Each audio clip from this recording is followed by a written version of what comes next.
a maioria das pessoas passa uma vida toda debaixo de muitos condicionamentos e acaba criando máscaras e mecanismos de defesa e vive uma vida que na sua maior parte não é autêntica, tentando se adaptar, tentando agradar, tentando ser aceito. Isso começa com a família, começa, claro, com uma educação que não estimula a autenticidade, que pelo contrário critica, poda e acaba bloqueando traços naturais da pessoa. Por um tempo na vida, algumas pessoas sentem que vivem muito 24 horas por causa dessas máscaras.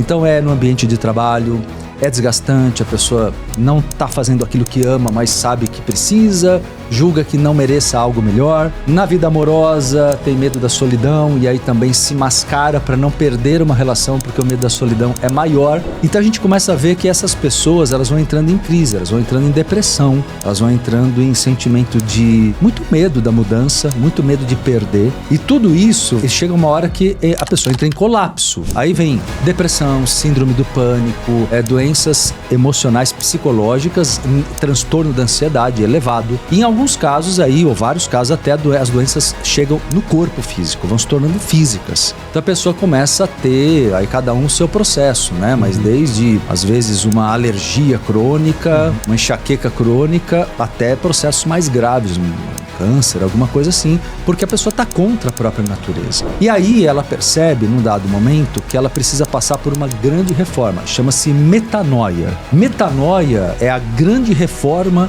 pela qual nós passamos num dado momento da vida, né? Antigamente a psicologia dizia que essa metanoia acontecia entre 35 e 45 anos, mas não é assim. Às vezes com 25 você passa por isso, às vezes com 65, 70. Não há uma regra absoluta, porque é o momento que você cansa de usar tantas máscaras. Então a metanoia é uma mudança gigantesca no seu modo de se relacionar com o mundo, com a vida, com todos. Só que começa aí na metanoia um período de solidão, que é o deserto pessoal.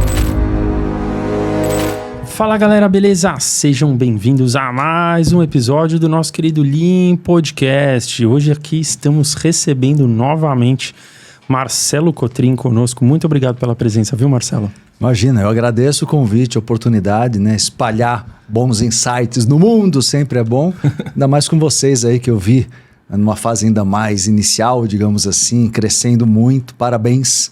Parabéns pelo novo estúdio, parabéns pelos 100 mil, né? Um pouquinho atrasado já, mas eu soube agora.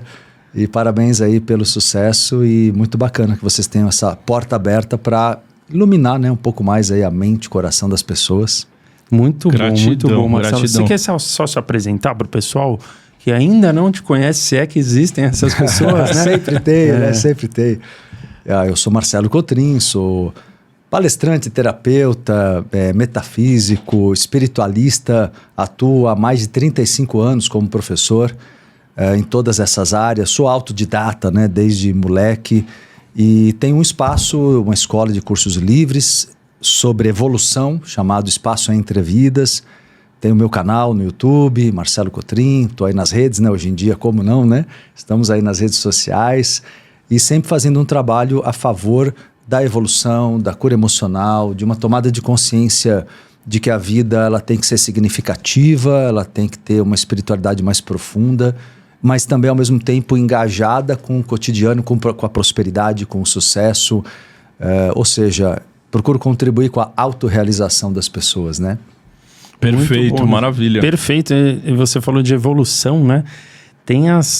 Você conhece a Insider? Insider, sim. Insider já recebi no início presentes da Insider e depois até fizemos uma permuta. Adoro as camisetas deles. Então, exatamente. Viemos aqui só para dar aquele recadinho, né? Das roupas tecnológicas, as roupas do futuro. Nós dois aqui. Estamos vestidos aqui. Estamos trajados com a Tech T-shirt da Insider e a gente está aqui no começo do ano, né? Janeirão, aquele momento da gente pensar no que a gente quer, nas nossas metas, nossos objetivos. Então a gente está no nosso Mood Insider, né? A gente trabalha aqui a saúde mental todas as semanas e eu particularmente estou no meu Mood Insider reprogramando a minha mente para o meu corpo. Então, o meu Mood Insider 2025 será o cuidado com o meu corpo físico. E o seu, Rosa? Já eu tô na disciplina aqui, né? Disciplina de trabalho, crescer o canal. E nada melhor do que a Insider, né? Que é anti-suor, anti-odor, não amassa, né? Principalmente. Para você que mora sozinho é uma boa, né, Rosa? É ótimo. Não tem aquela dor de cabeça, né? Exatamente. E a Insider tá aqui com o Lean Podcast. Se vocês aí conheçam essa marca de roupa do futuro, é muito genial. Tem várias peças, tanto aí para a linha masculina, feminina, também roupas íntimas. Tá aqui na descrição do vídeo, ou você só apontar o QR Code, né, Rosa?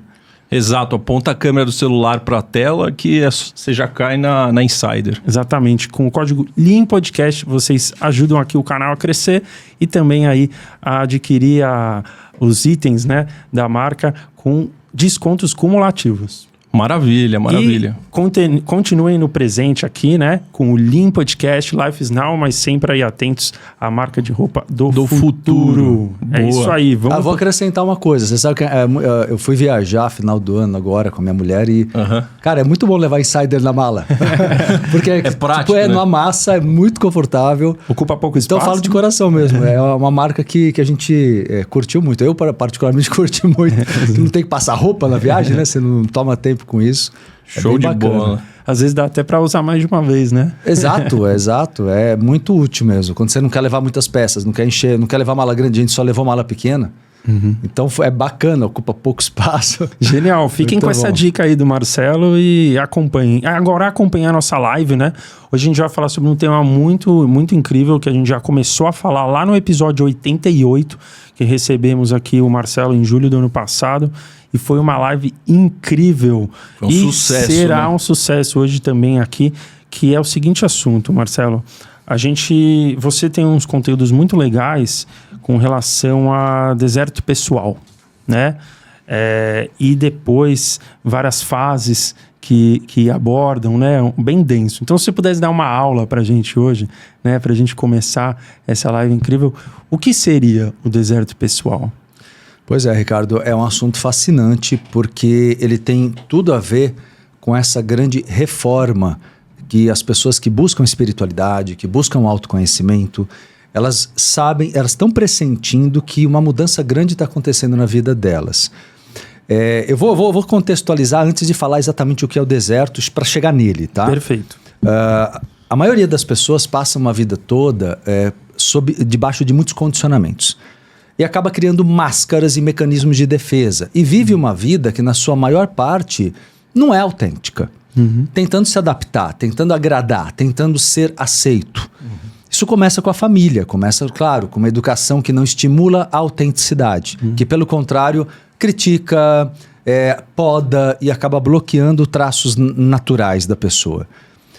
Por um tempo na vida, a maioria das pessoas, né? Todo mundo tem suas máscaras, mas algumas pessoas sentem que vivem muito 24 horas por causa dessas máscaras. Então no ambiente de trabalho, é desgastante, a pessoa não está fazendo aquilo que ama, mas sabe que precisa, julga que não mereça algo melhor. Na vida amorosa, tem medo da solidão e aí também se mascara para não perder uma relação, porque o medo da solidão é maior, né? Então a gente começa a ver que essas pessoas, elas vão entrando em crise, elas vão entrando em depressão, elas vão entrando em sentimento de muito medo da mudança, muito medo de perder.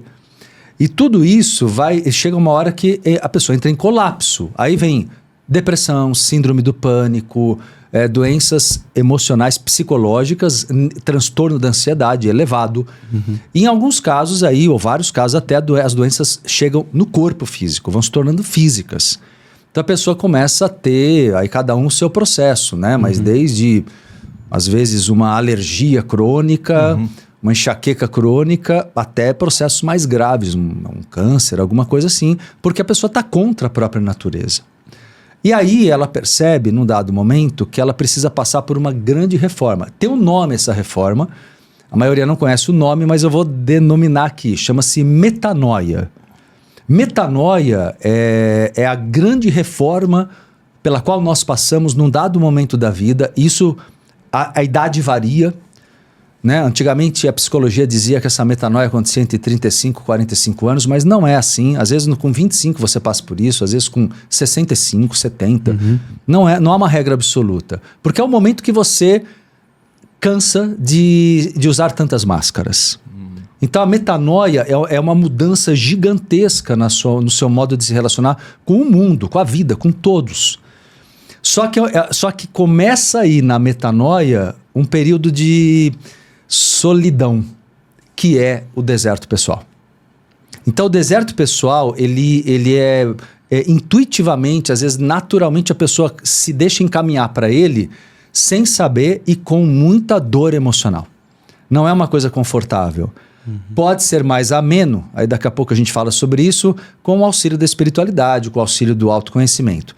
Mas a gente já chega nisso no que fazer, né? Sim. Mas é importante entender que o deserto pessoal é uma etapa importante, não é ruim, é positivo. Para entender melhor o deserto pessoal, a gente tem que entender a diferença entre solidão e solitude. Boa. A solidão é quando você está só e sofre por isso. Porque você está na revolta, você está na não aceitação, você está em conflito.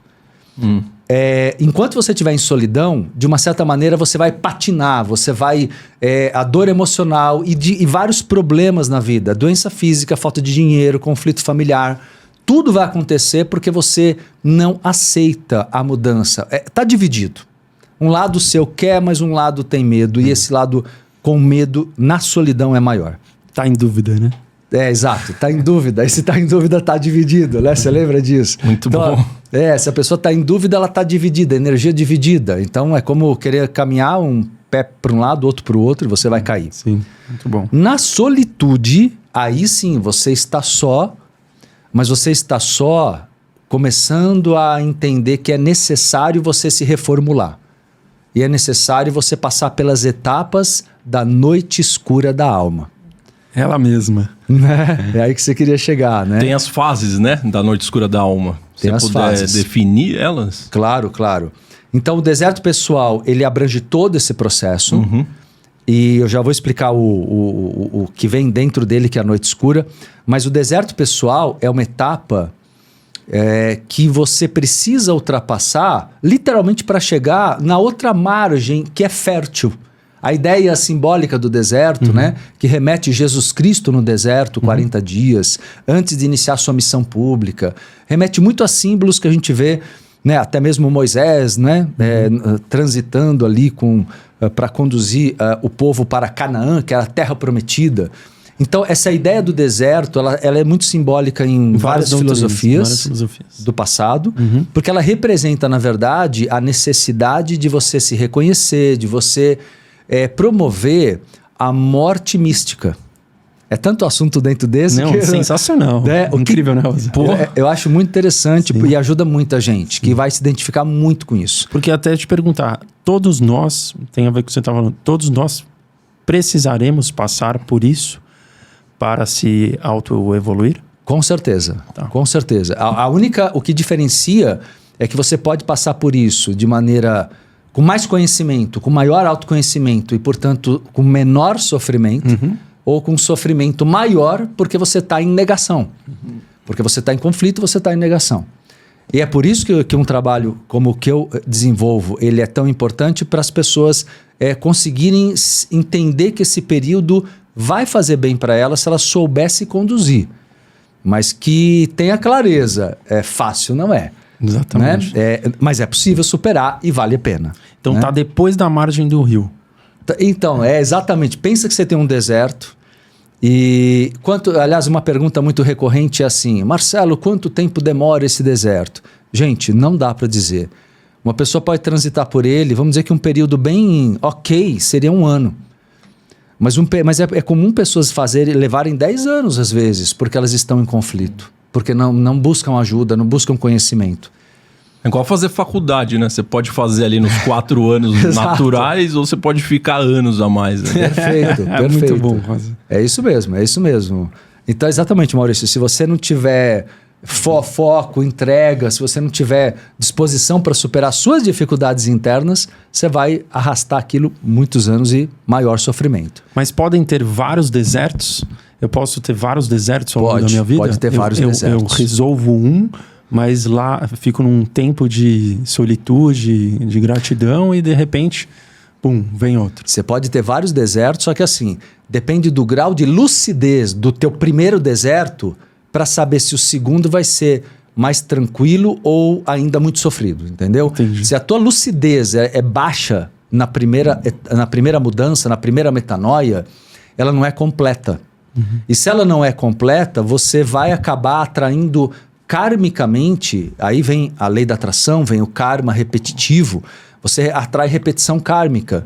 Porque o karma negativo, no caso, ele vai sendo desgastado. E às vezes você desgasta uma camada, mas ele não está resolvido.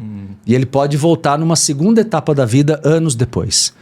Então você pode ter sim vários desertos, e tudo vai depender da tua disposição em querer viver uma vida autêntica e se jogar nessa experiência. Se você tiver essa disposição, pode ser que você passe isso 2 vezes na vida, não precisa ser tão frequente. Entendi. Se você não tiver, pode ser que aquilo você passe 5 vezes na vida e aí a sua vida se torna caótica. Só uma resolução de problemas o tempo inteiro. Fica sempre... você se desliga de determinadas egrégoras e pessoas, mas você não se transforma. Então você fala, puxa, resolvi, mudei de emprego, acabei com um casamento que não estava bom, mas você não se transformou. Então você vai ter um período de alívio, entende? Vai achar um oásis no meio do deserto, mas é miragem. Muito bom. Entendeu? Perfeito. É a miragem. Você vai encontrar depois um outro relacionamento, um outro trabalho, vai melhorar um pouco, quer dizer, você vai dar alguns passos, vai ter um ganho, mas depois você vai perceber que não é suficiente. Não é sustentável. Não é sustentável, porque tua alma pede mais. Você merece mais. Então, a ideia geral, né, que está por trás do deserto, ela remonta, Ricardo e Maurício, remonta milhares de anos. Porque o símbolo da morte mística, que eu estava comentando agora há pouco, né, no passado, falando isso em outras civilizações, havia um ritual, sempre existiu um ritual dentro do ocultismo da morte mística, que é a morte do ego. Então, acho que até da outra vez que eu estive aqui, eu falei com você sobre Jesus Cristo nesse sentido, lembra? Eu falei que o próprio Jesus Cristo passou por isso, que no Antigo Egito havia um ritual na pirâmide de Quéops ligado à morte mística. Isso era ritualizado por iniciados. Hoje, a espiritualidade, ela modernizou e ela está mais aberta, ela não precisa ser oculta ou toda ritualizada sempre, mas ela continua vendo o processo espiritual da morte mística. Então, a ideia do deserto é desgastar o ego que se conectou com máscaras e com posturas e com egrégoras e pessoas falsas para ela, que não valem a evolução, a encarnação dela, que não dão para ela felicidade, né?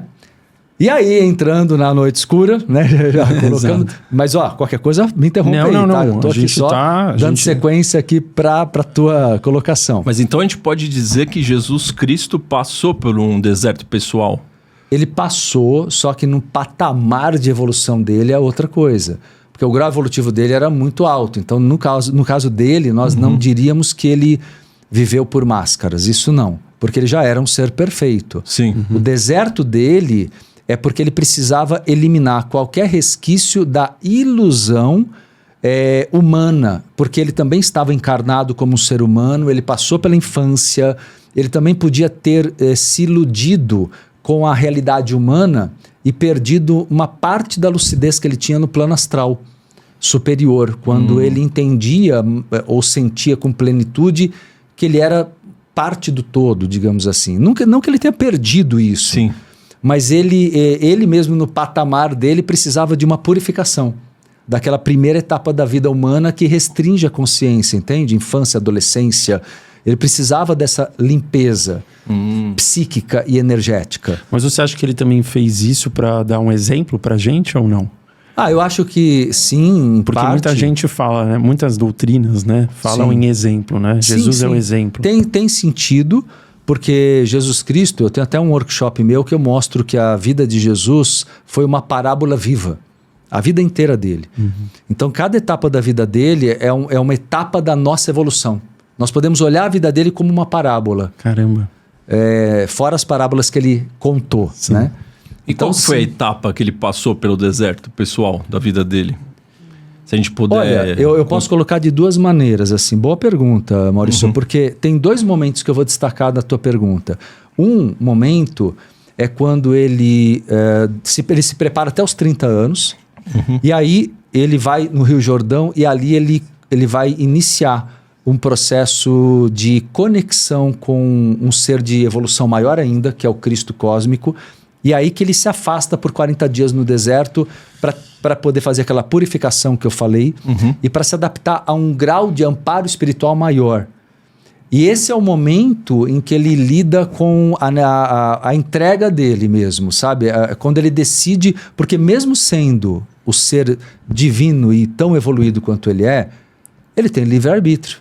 Ou seja, ele poderia até falar, ou eu não estou pronto, ou não é o momento, ou algo assim, digamos. Ele tem livre-arbítrio sempre, como qualquer ser. Igual o Neo em Matrix. Exato, né? Que caminho escolher. Um pouco mais evoluído que o Neo, né? Mas por aí mesmo, né? Mas tem um momento que eu acho que foi mais marcante ainda como deserto pessoal na história de Jesus, que é aquele momento em que ele sabe que ele vai ser preso e sabe que ele vai ser torturado, que é aquele momento que é chamado de Getsemane, o horto, né? É o momento que ele busca reconectar, o grau de obsessão contra a missão dele era muito grande. É aquele momento que ficou muito conhecido porque ele chega a suar sangue, que é um fenômeno energético, na verdade, porque ele estava eliminando densidade. Então, suar sangue não é porque ele estava nervoso, ou não, no nível dele, mas porque ele estava eliminando o ectoplasma numa quantidade muito grande para sutilizar, isso neutraliza, primeiro neutraliza a dor e neutraliza a obsessão. É uma técnica avançada que o cara sabe fazer e não é qualquer um que faz.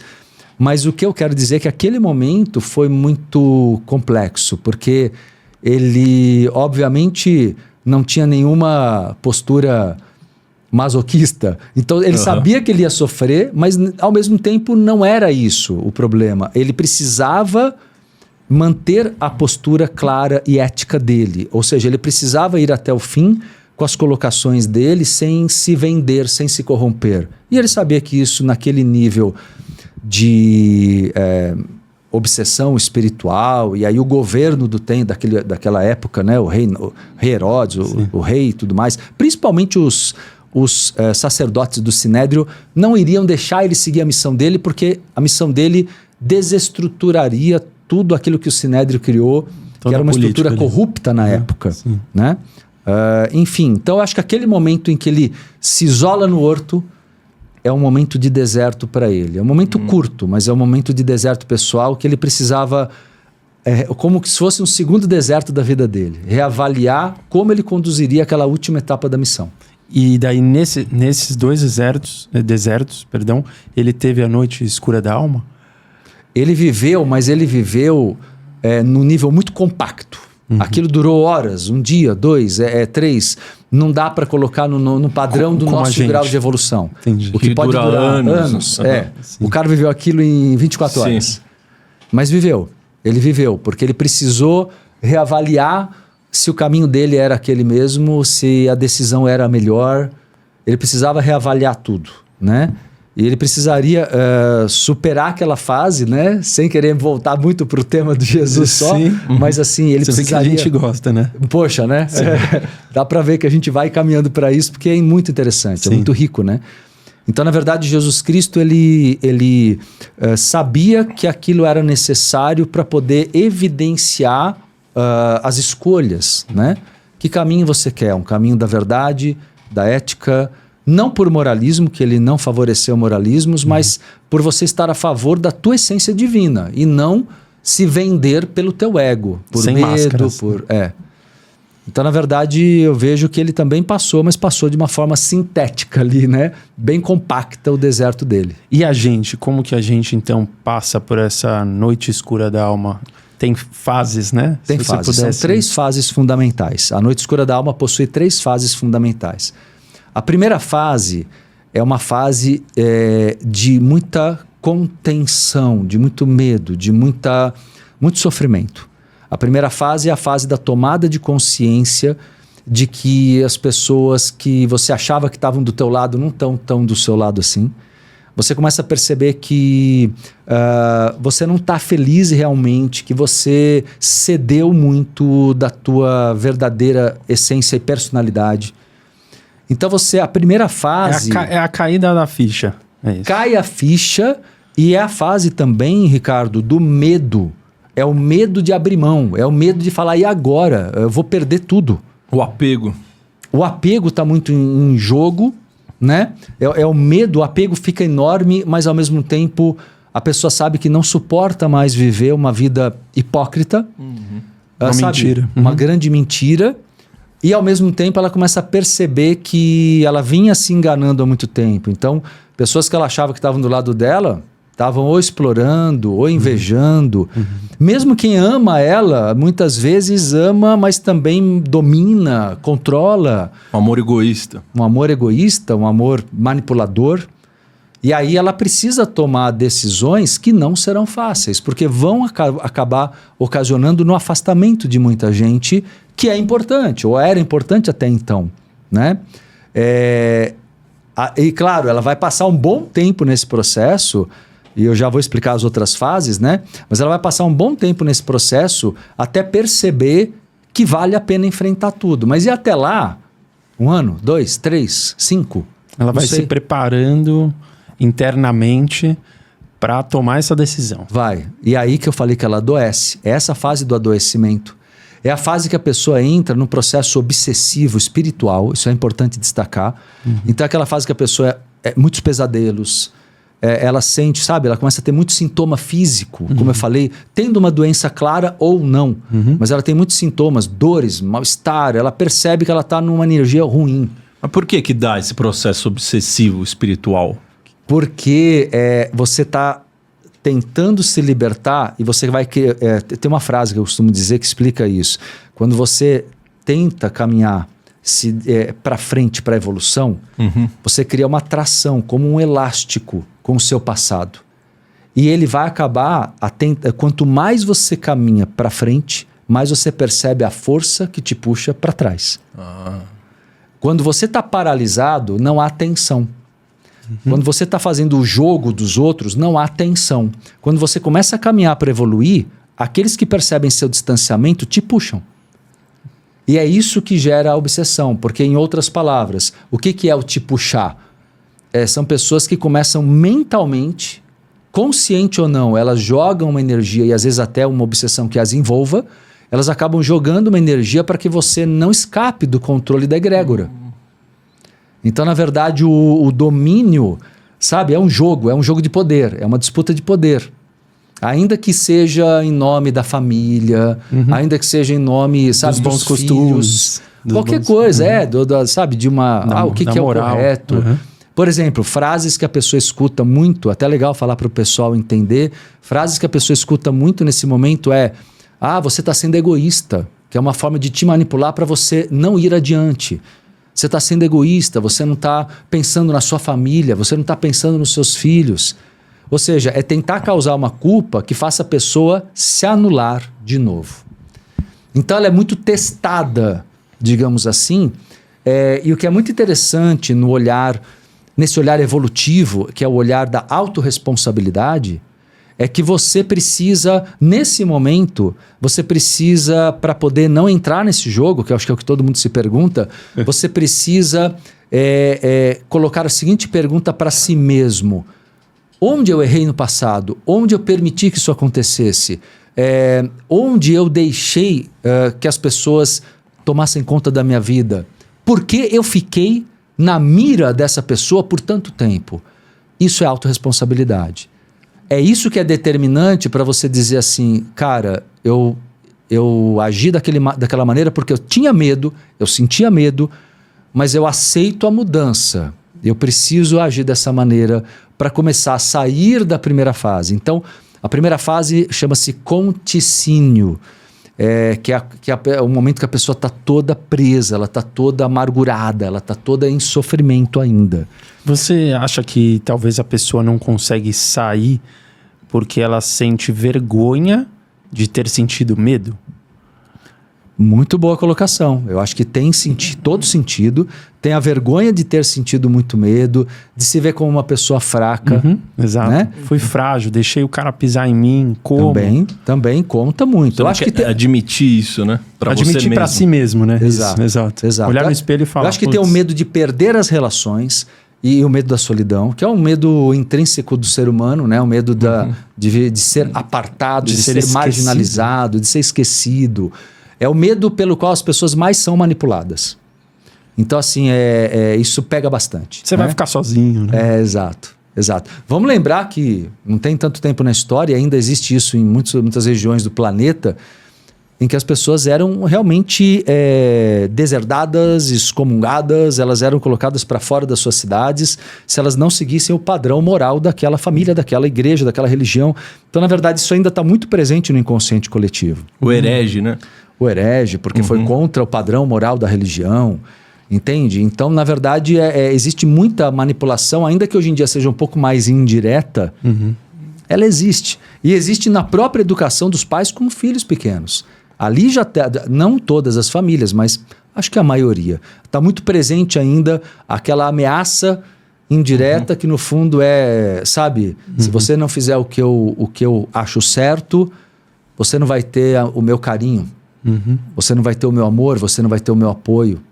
E isso gera muito medo na criança, no adolescente, que começa aí o processo de ceder e se anular, né? E aí vai fazer o quê na fase adulta? Passar pela noite escura da alma, passar pelo deserto pessoal, ter que passar pela metanoia. Talvez por isso, só para depois você continua a entrar na fase 2, né? Talvez por isso que talvez essa metanoia aconteça quando a gente está um pouquinho mais velho. Porque a gente já é mais dono do nosso próprio nariz, né? Muitas vezes as pessoas já saíram de casa, já construíram relações, então elas já podem negar aquilo que elas deixaram de ser na infância, na adolescência. Não estão mais embaixo da asa dos pais. Tem sentido, Ricardo, mas tem uma coisa muito de personalidade também. Sim. Originalidade. Porque tem uma pessoa que vai se incomodar desde a adolescência, é aquela que vai bater de frente. E tem uma outra que às vezes é mais condicionada e ela vai levar isso às vezes até os filhos delas crescerem, saírem de casa para ela perceber, você entende? Depende da personalidade. Tem gente que vai esperar, vai transferir todo o medo da solidão que tinha com a primeira família, vai transferir para a segunda família, que são os filhos, o marido, a esposa, e talvez reproduza toda a mesma dinâmica. Se torna um pai controlador, autoritário. A pessoa? Querendo... Pode ser. Ou mesmo que não controlador, autoritário sempre, aí depende do perfil, mas assim, alguém que coloca os outros em primeiro lugar e não dá importância para os próprios sonhos, para a própria vida. Não é respeitada, por exemplo. Fica sempre em segundo plano. Fica sempre em segundo plano. Perfeito. Entendeu? Ou seja, o condicionamento, a palavra é bem essa, o condicionamento às vezes de ser o pai responsável ou a mãe de família perfeita, faz a pessoa assumir uma persona, que é uma máscara. E a pior coisa que tem, falo como terapeuta também, né? Que esse é um assunto muito interessante porque ele associa o lado terapêutico com o espiritual e o metafísico. A pessoa ela se confunde com a própria máscara por muitos anos. Então ela é a mãe que procura ser perfeita, o pai que procura ser o mais responsável, sei lá, no perfil bem arquetípico, né? O pai provedor ou a mãe. Pode até ser que esse papel se inverta em relação a sexo. Por exemplo, esse arquétipo pai pode estar numa mulher mãe, porque aí depende da personalidade. Então não é necessariamente ligado ao gênero biológico, de homem ou mulher. Isso não é o importante, é a personalidade. Mas o que acontece é que muitas vezes a pessoa ela se confunde com a máscara dela porque é uma fuga. Ela vive aquilo porque se a máscara cair, ela vai ter que encarar quem ela é. E aí vem a metanoia. E aí vem a noite escura da alma, às vezes mais pra frente. Entendi. Então não tem necessariamente a ver com a idade, realmente. Não necessariamente. Eu acho que talvez no comecinho, até a adolescência dá pra entender que isso vale o que você falou. Porque aí é um período que você tá mais dependente, você ainda... Mas depois disso vai depender muito de cada um. Tem gente que está passando isso com 20 anos, outros com 50, outros com 80. Mas então, toda personalidade ela é uma máscara ou existe uma personalidade original? Existe uma personalidade original. O que é uma máscara? A máscara é um papel que você ocupa na sociedade. Não que as máscaras, Maurício, sejam todas ruins. Vou dar um exemplo. Você está aqui, como um podcaster, você está no seu trabalho aqui. Sim. Você, enquanto um profissional que procura ser o melhor profissional que você pode e sempre melhorar, não deixa de ser uma persona ou uma máscara, mas ela não... O importante é que essa máscara não oculte o Maurício, o cara bacana, o amigo, o cara... O lado criança do Maurício, o lado... Entendeu? Se a tua persona não anular quem você é, ela se torna apenas um papel que você também precisa ocupar num determinado espaço-tempo. Por exemplo, quando você está no seu trabalho. Entendeu? Mas a ideia é que cada vez mais você amadureça, todos nós, para sermos quem nós somos em essência o tempo todo. Sem precisar tanto recorrer às máscaras. O problema é que a máscara ela vai se tornando um mecanismo de defesa do ego. E aí é o que eu falei, você se confunde com ela, seja em família, seja no trabalho, seja no que for. E aí sim, a máscara te anula, e como espiritualista eu posso dizer que as pessoas podem perder a oportunidade evolutiva de toda uma encarnação quando elas se confundem demasiadamente com as suas máscaras. Sabe aquele tipo, vou dar um exemplo, tá? Um artista, por exemplo, que chega a um ponto que ele não consegue sair da casa dele para ter uma relação natural com as pessoas, não porque as pessoas reconhecem ele, que eu até entendo isso e exigem muita atenção, porque ele é famoso, porque ele é popular. Mas o problema é que às vezes ele não consegue ser ele mesmo, ele tem medo de ser subjugado, porque ele foi muito valorizado dentro do papel artístico. Mas isso pode valer para um juiz, isso pode valer para qualquer pessoa que tem dificuldade de se apresentar em público, senão dentro de um papel que ele domina. É aquela pessoa que vai puxar aquele assunto o tempo inteiro e alguns trejeitos e alguns comportamentos que você fala, a pessoa não é só isso. Ela tipo é mais do que isso. É um comediante, assim, que você vê... Imagina, você vai entrevistar o cara, ele tá sempre preenchendo aquele papel, né? Exato. Como é ele em casa com os filhos, né? E você pode encontrar um perfil assim, às vezes, entre os seus amigos. Às vezes não precisa nem ser famoso. Entendi. Ou seja, ele pode ser um cara engraçado e ele aprendeu a ser engraçado para ser aceito, agradável. É uma defesa. É uma defesa, é uma máscara. E você que às vezes conhece ele mais intimamente sabe que às vezes ele é mais triste do que feliz até. Mas o ser engraçado foi um mecanismo que ele aprendeu na infância, na adolescência para ser amado pelos outros. Para ser amado. Muito bom. E como não cair nesse problema de você se confundir com a sua personalidade, que é uma máscara, com a tua real essência? Porque eu acho que a maior parte das pessoas está perdida em saber qual que é a autenticidade dela. Então, você não consegue ter controle sobre isso no começo da vida porque você é criança. Então, tudo começa na infância. Na primeira infância, principalmente do 0 aos 6 anos. Que é onde você não tem filtro, você não tem raciocínio para bloquear alguma coisa, você absorve tudo.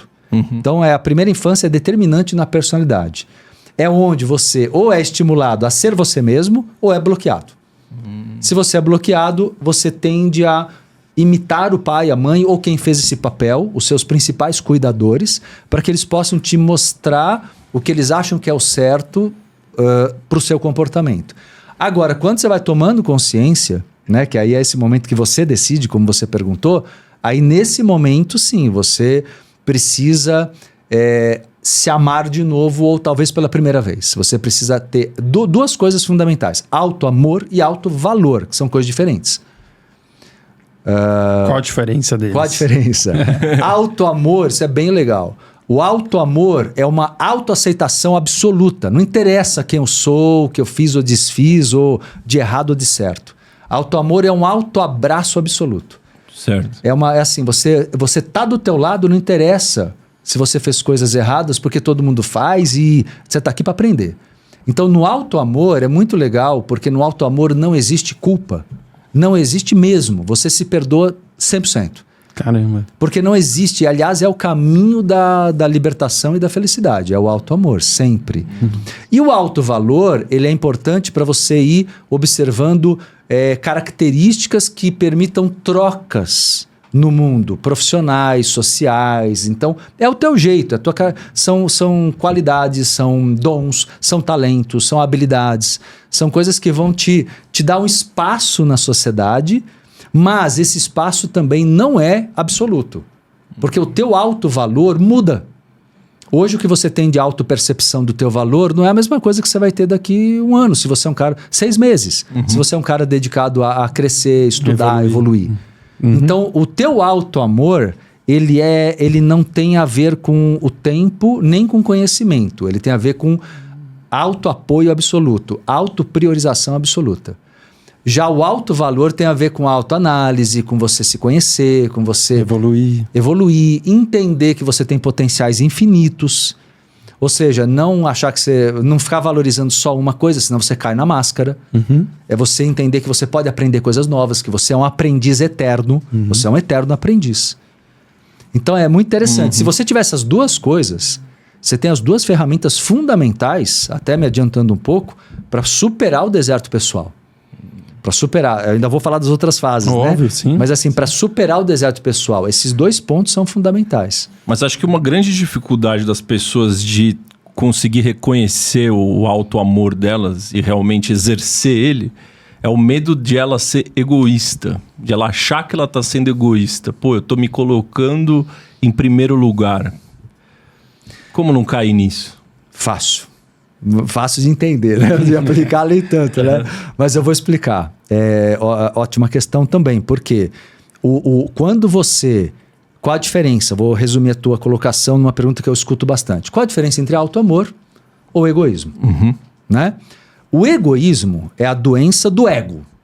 Então o egoísmo, ele está ligado ao medo de perder alguma coisa. Porque o ego, ele é inseguro, o ego, ele é escasso, o ego, ele disputa, o ego é competitivo, o ego não sabe o valor dele, não se ama. E precisa de comparações, né? Precisa de comparações, por isso que ele é competitivo. Então, na verdade, por exemplo,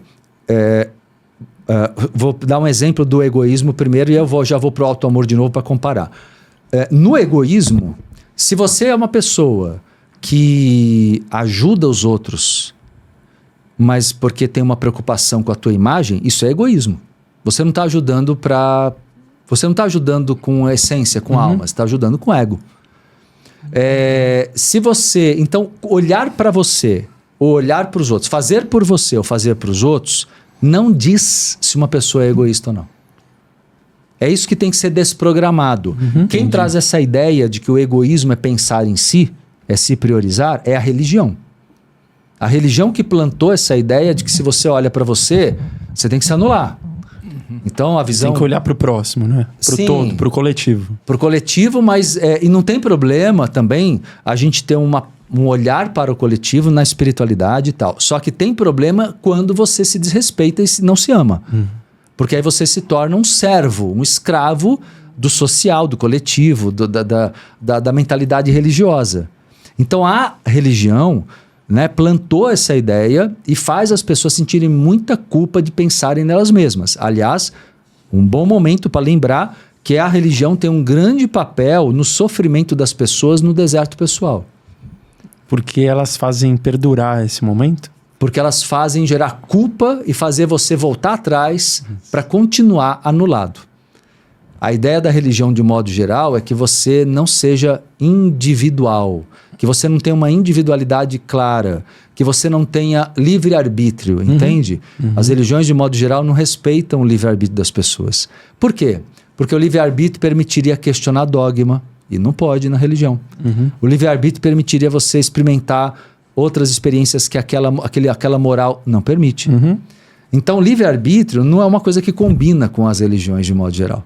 O livre-arbítrio deles é muito restrito ao sistema de crenças deles.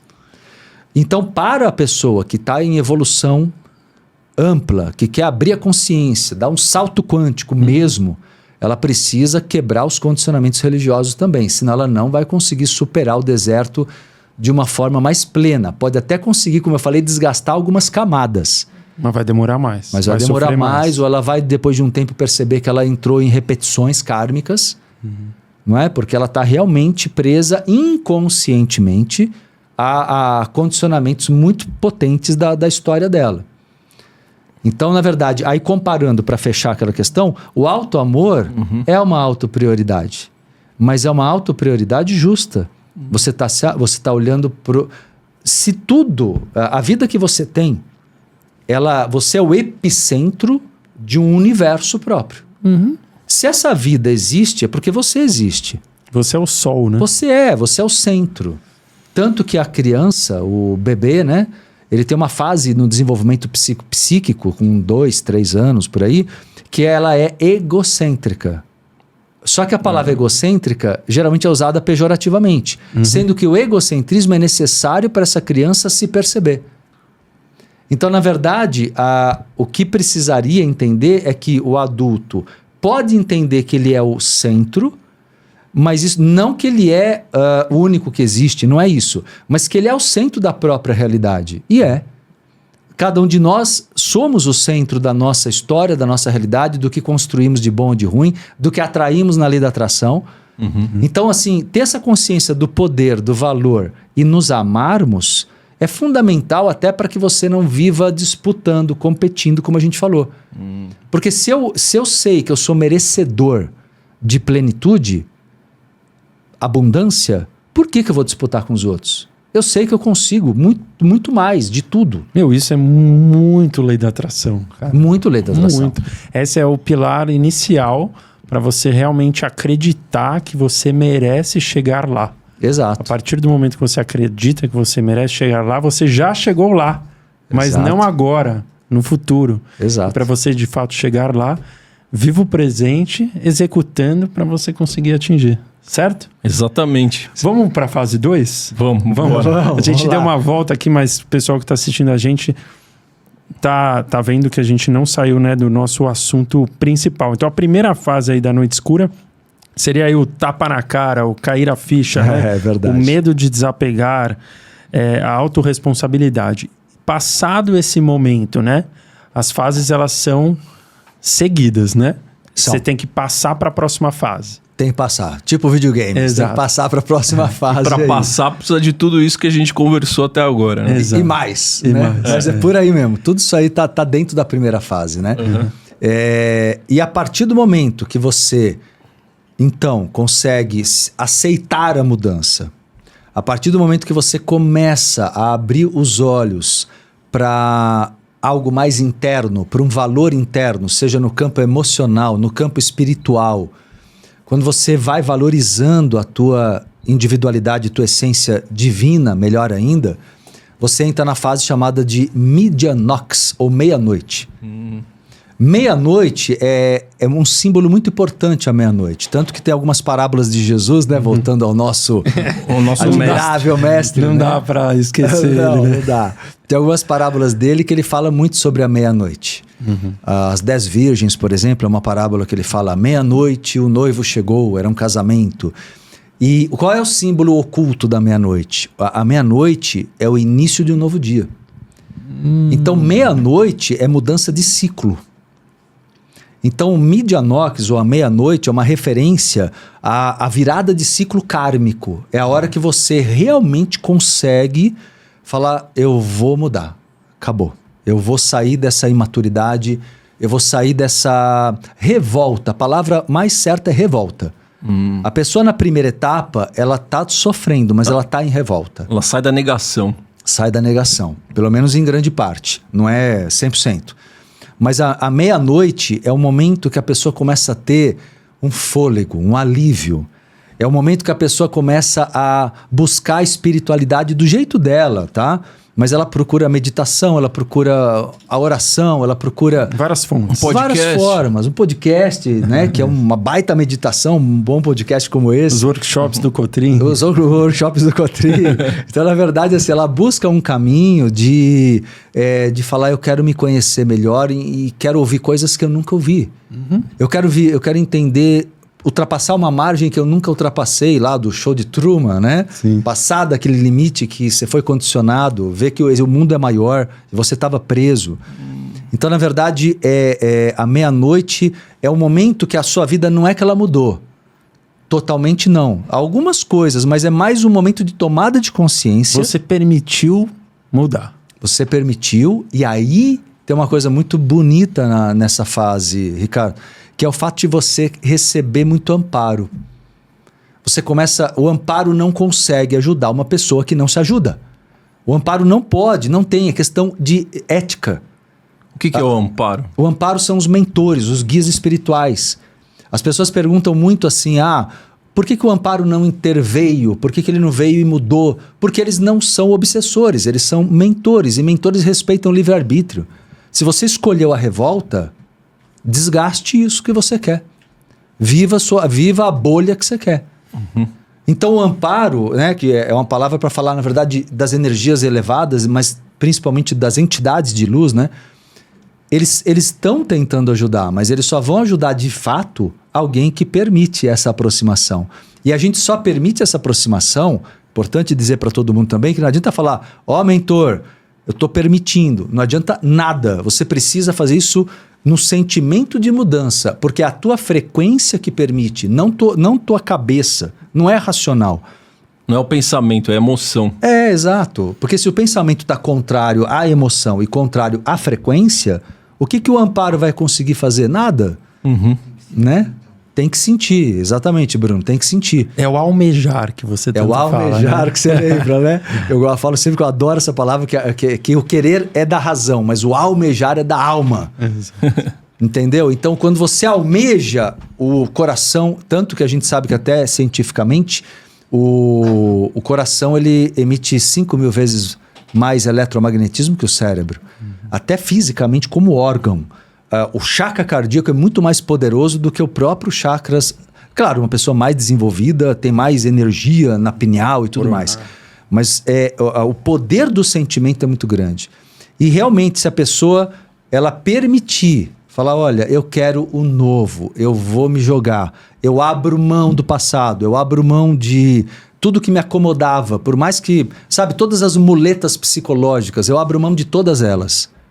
Se a pessoa se colocar dessa forma, com certeza ela começa a entrar. Aí ela vai ter uns momentos, cara, que vem uma paz pra ela, que ela mesma fala, como assim? Por quê? Por quê? Do nada. Eu tô sozinho, eu tava sozinho ontem, eu tô sozinho hoje. Por que hoje eu tô em paz? Porque ela mudou a frequência, mudou de dimensão, foi dormir, saiu do corpo, encontrou os mentores. Ela pode não lembrar, mas ela mudou a faixa. Entende? Solidão virou solitude. Exato, a solidão virou solitude. E ela começa nesse momento a ter prazer com a própria companhia. E esse prazer com a própria companhia também se dá num campo prático. Tipo, ela começa a querer ir para uma academia ou fazer um esporte e ver prazer nisso. Ela começa a querer se envolver com pessoas a princípio desconhecidas, mas ela percebe que ela tem, no fundo ela está percebendo que ela tem valor, que é como ser humano, que tem gente que pode gostar muito dela, fora aquela meia dúzia de pessoas que tem o sobrenome dela. Nossa, que incrível, hein? Essa fase é uma delícia, né? Nossa. Sim, porque é tudo, cara. É a hora que você olha para a vida e fala, olha, eu posso desbravar o mundo. Infinitas possibilidades. Infinitas possibilidades. E aí vai depender, claro, né, dela quebrar condicionamentos. É aí que os alunos chegam nas lives e eu vejo todo mundo ali começando a trabalhar, absorver a nutrição daquelas ideias novas que eu transmito, vocês também. É o momento que as pessoas começam realmente a querer entender melhor a espiritualidade, o comportamento humano, a psicologia, como perdoar, como se perdoar. É a hora que a pessoa começa a querer viver essa realidade. Porém, é um momento também que ela é muito vista pelas pessoas do passado, que é um outro toque importante para todo mundo que está acompanhando. Muitas vezes ela é vista como fria. Porque as pessoas falam assim, como assim? Ela não está sofrendo mais? Por que não está sofrendo? Ela é vista como uma pessoa fria. Não é fria, ela simplesmente cansou de viver para os outros. Agradando os outros. Agradando os outros. Ela não está fria, ela tem sentimento, ela pode estar triste. É muito comum a tristeza, e a tristeza, a princípio, não é um sentimento ruim. A tristeza, acho que eu até comentei, se eu não me engano da outra vez, a tristeza é um sentimento de... quando ela é pura, a tristeza, é um sentimento de luto necessário pela morte de um antigo ciclo. Tanto que na primeira fase, que é o conticínio, a tristeza vem com raiva, com revolta. Sim. Ela não está pura. Então tem uma energia bem conturbada. Na segunda etapa da solitude, da medianox, meia-noite, a tristeza ela fica pura. E ela é boa. Aceitação da tristeza. Exato. A tristeza, ela é... Você sabe, enquanto sentimento para nós humanos, a tristeza gera uma mudança... Por isso que eu falo que é o luto necessário. Ela gera um sentimento de perda, porque a tristeza vem da perda, mas é uma perda necessária. É como um fim de um relacionamento amoroso, ou até de uma amizade, ou o desencarne de um ente querido. A melhor postura é viva sua tristeza, mas não se revolte. É o processo da vida. É o ciclo de cada um, é o ciclo de todos nós. Né? Sem atenção. Exato, sem atenção. Por isso que chorar faz bem, né? Dizem, né? O choro de tristeza faz bem. Você sabe que eu tenho uma teoria de tipos de choro, né? Ah, é? Tem vários? Tem vários. Quais são os principais aí? Cara, Você poderia dizer? Por exemplo, o choro da tristeza é bom, porque ele é calmo. Mas quando você chora com revolta, com raiva, o choro sim. de raiva é uma vibração péssima. Porque você emana muita energia de injustiça. Entendi. E não é injustiça. Você tem que entender por que aquilo aconteceu. Às vezes te cabe mudar alguma coisa, às vezes nem te cabe. Então tem o choro da raiva, tem o choro da... Você sabe o pior deles? Já que tô abrindo um parênteses, chave colchete aqui. Com certeza. Boa. Mas assim, o pior choro, Ricardo, é o choro da autopiedade. Por exemplo, quando uma pessoa começa a chorar de ser vítima, autopiedade, ela começa a chorar com dó dela mesma. Isso é muito comum. Ela começa a chorar com dó dela mesma porque ela... Vou até explicar isso, e muita gente deve ter passado por isso e nunca parou para pensar. Quando você, às vezes... Eu vejo, quando eu falo com um aluno meu, eu vou falar numa terapia, por exemplo, em grupo, né? Eu faço isso em grupo, em cursos.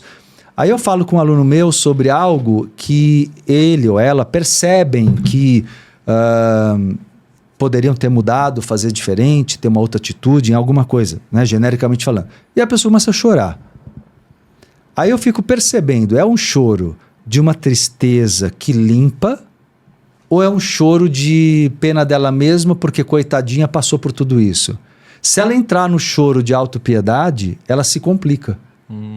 Entendeu a sutileza?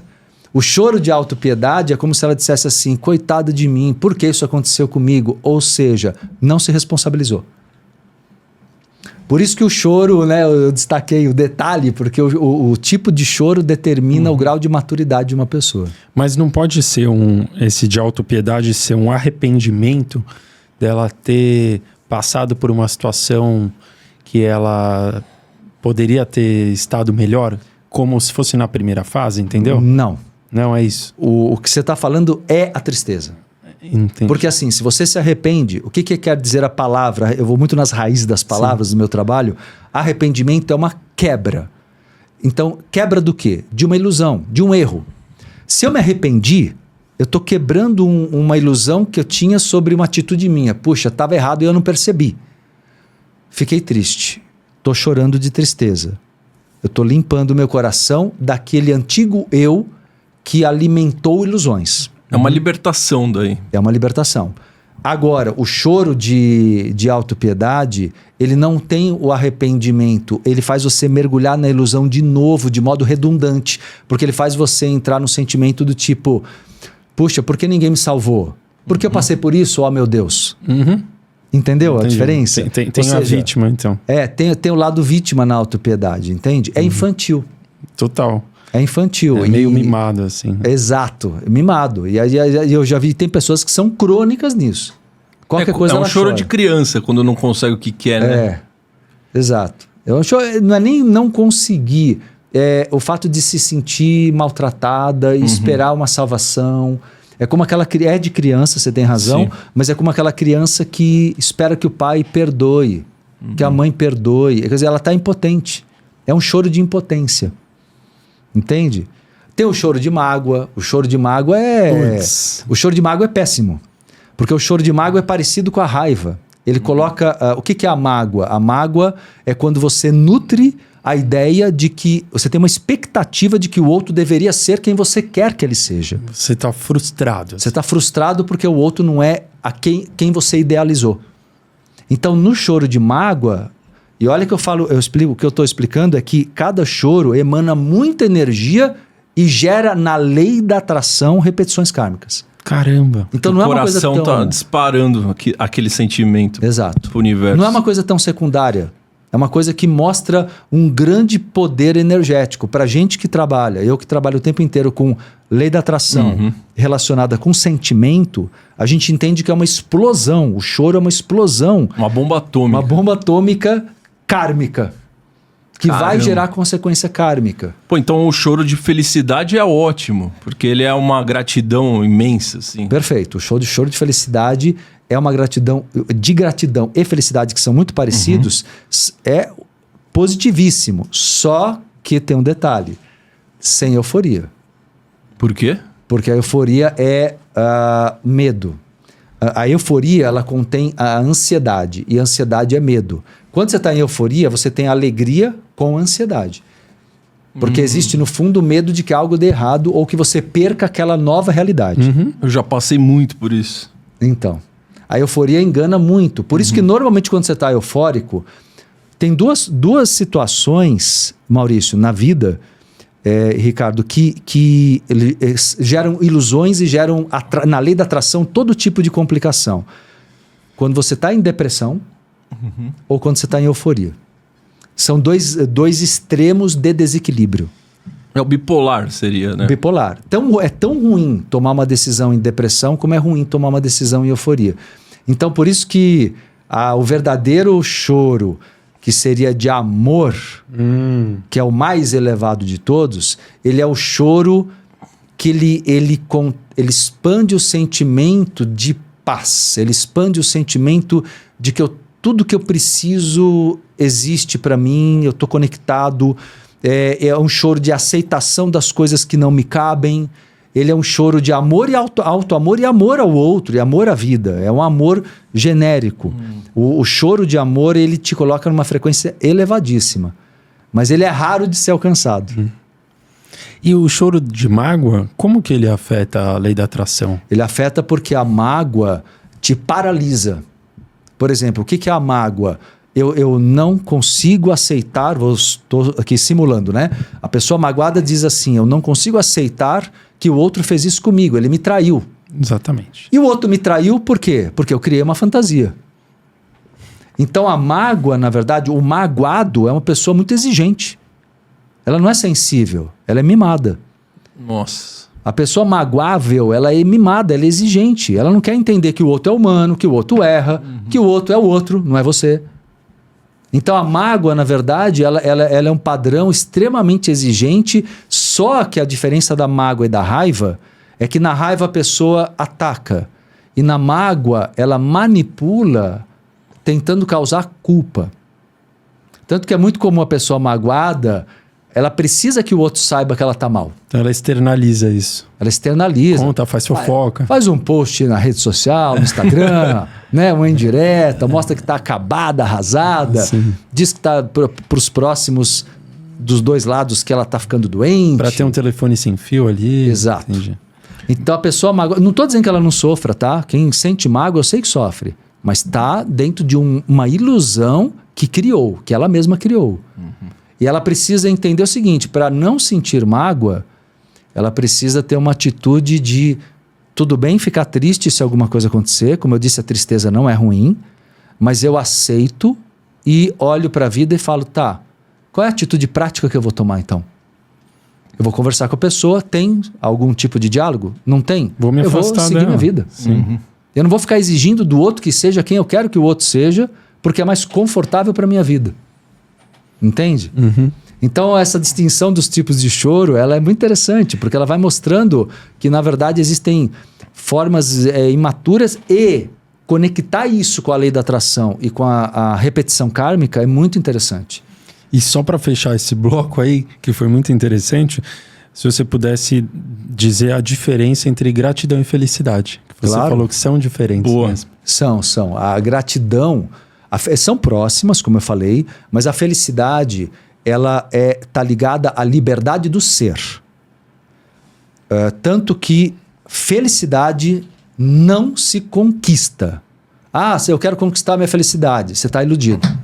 Felicidade, ela não se conquista, porque você nasceu feliz. Você pode ver que não tem criança pequena infeliz. a não ser quando ela já foi traumatizada, corrompida por um trauma. Se ela não foi corrompida por nada grave, a criança pequena é feliz. Então, na verdade, a felicidade, ela está ligada à recuperação da liberdade do ser. A felicidade é um sentimento de ser livre. Quanto mais você está livre de culpas, medos, limitações, ideias limitantes, mais feliz você se sente. E de uma certa maneira você volta a ser como criança. Nossa, perfeito, hein, Marcelo? Não é? A felicidade é isso. Por isso que quando a pessoa diz assim, você pode até ter vários objetivos, e legal que tenha, mas eu aconselho, se faça feliz e vá atrás dos seus objetivos. Não vá atrás dos seus objetivos para ser feliz. Nossa, tapa na cara. Muito Não bom. é? Mas é muito nítido isso. Seja feliz, se faça feliz. Porque é possível, é cura. A gente recupera a felicidade quando a gente se cura. Senão você tá correndo atrás do próprio rabo, Exato, você está numa ilusão, total ilusão. O E é o pote que de faz. ouro, né? No fundo do arco-íris. Exato. E não é o fato, quando as pessoas dizem, dinheiro não traz felicidade ou traz felicidade, não é questão do dinheiro, a questão é o externo. Por exemplo, nem o dinheiro, nem tua família. Tua família pode te trazer grandes alegrias, mas se você for feliz, você é feliz com eles. E se você não for feliz, você não é feliz com eles. Não são eles que trazem esse sentimento. O sentimento é teu. Perfeito. Nasceu com Entende? você. Não adianta, não estou falando só de... O que eu quero dizer é que tudo que... Mesmo relações, nada vai te fazer realmente feliz. Se você não se cura, se você não se trabalha, se você realmente não faz a tua parte. Se você não tem auto-amor. Se você não tem auto-amor. Agora, a gratidão, que você perguntou, a gratidão está conectada a um sentimento de abundância. Porque a gratidão, no sentido profundo, significa... Eu sinto que a vida me agracia a todo tempo.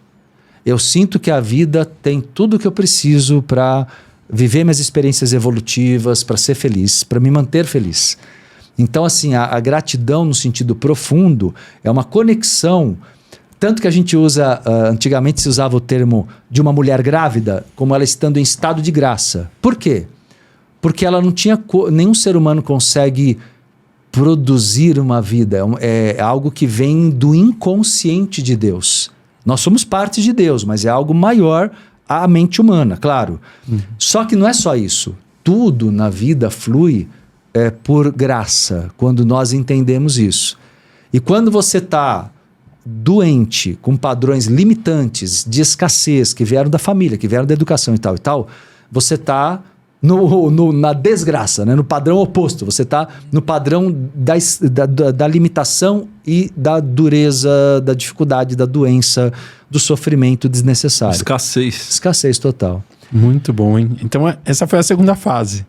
Não, isso foi um colchete da segunda fase, né? Foi um colchete do choro. Exato. Mas deixa eu só tirar uma dúvida, desculpa interromper.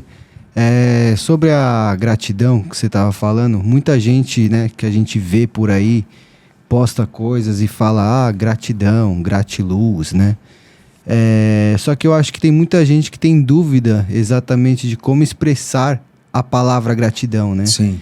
Então, assim, eu já ouvi dizer muitas vezes que, por exemplo, gratidão não é teoricamente agradecer, né?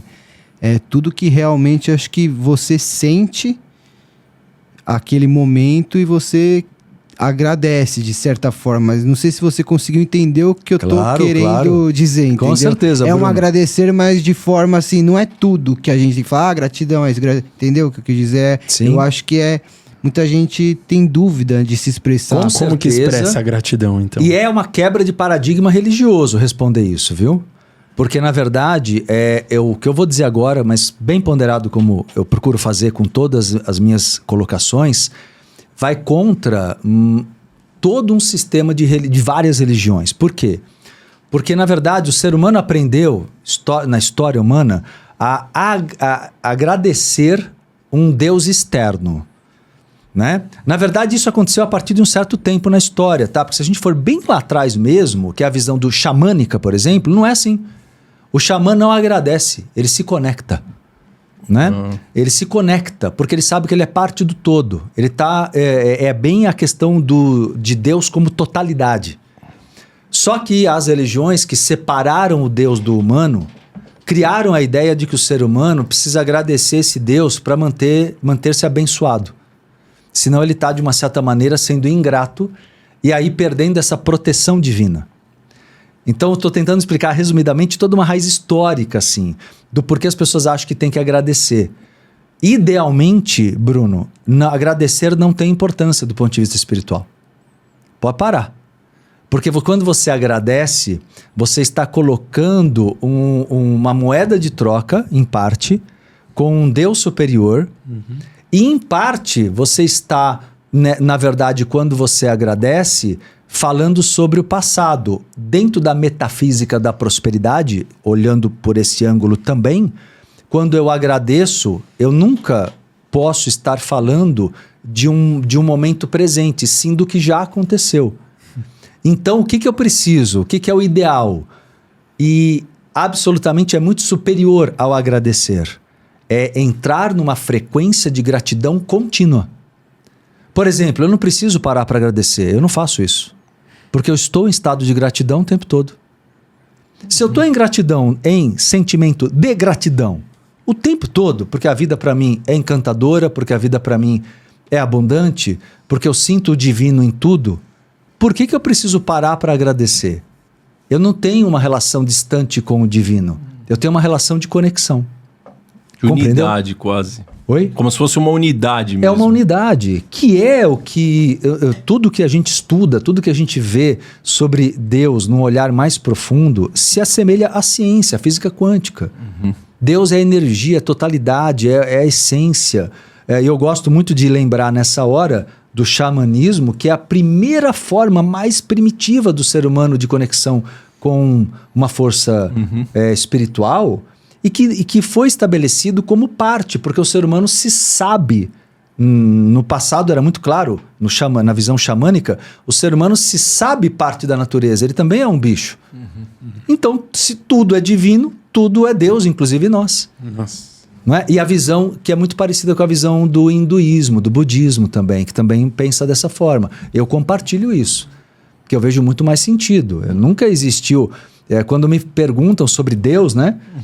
Mas Deus, né? O que é Deus? Gente, se há algo que é muito incrível, absurdamente incrível e anterior à razão humana, é a natureza. Então, a única coisa que é nitidamente contemplável de Deus é a natureza. Que nós fazemos parte. Então, tudo é divino. Perfeito. Sensacional. Né? É simples, na verdade, mas lógico que vai contra os paradigmas religiosos, que criaram a ideia de um Deus superior. E aí como se ele fosse o pai, a gente filho. Exato. Aliás, você sabe que tem uma teoria, eu até ensino isso num curso meu, Freud analisou Deus como sendo o arquétipo de um pai severo. É um complexo paterno. O Deus da igreja, ele é uma projeção psicológica da expectativa das pessoas inseguras, que querem alguém que mande, que dite regras. Mas lógico que isso nunca... Na época dele já era complicado, até hoje né? Falar sobre isso porque pega em resistência de muita gente.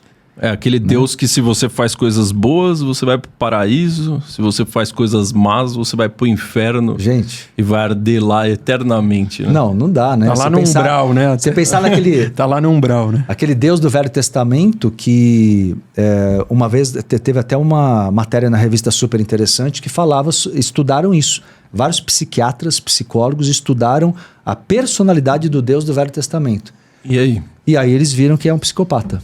Nossa. Por que é um psicopata? Essa matéria está na super interessante, publicada. Não é nem minha opinião. Mas dá para concordar. Porque assim, o que acontece?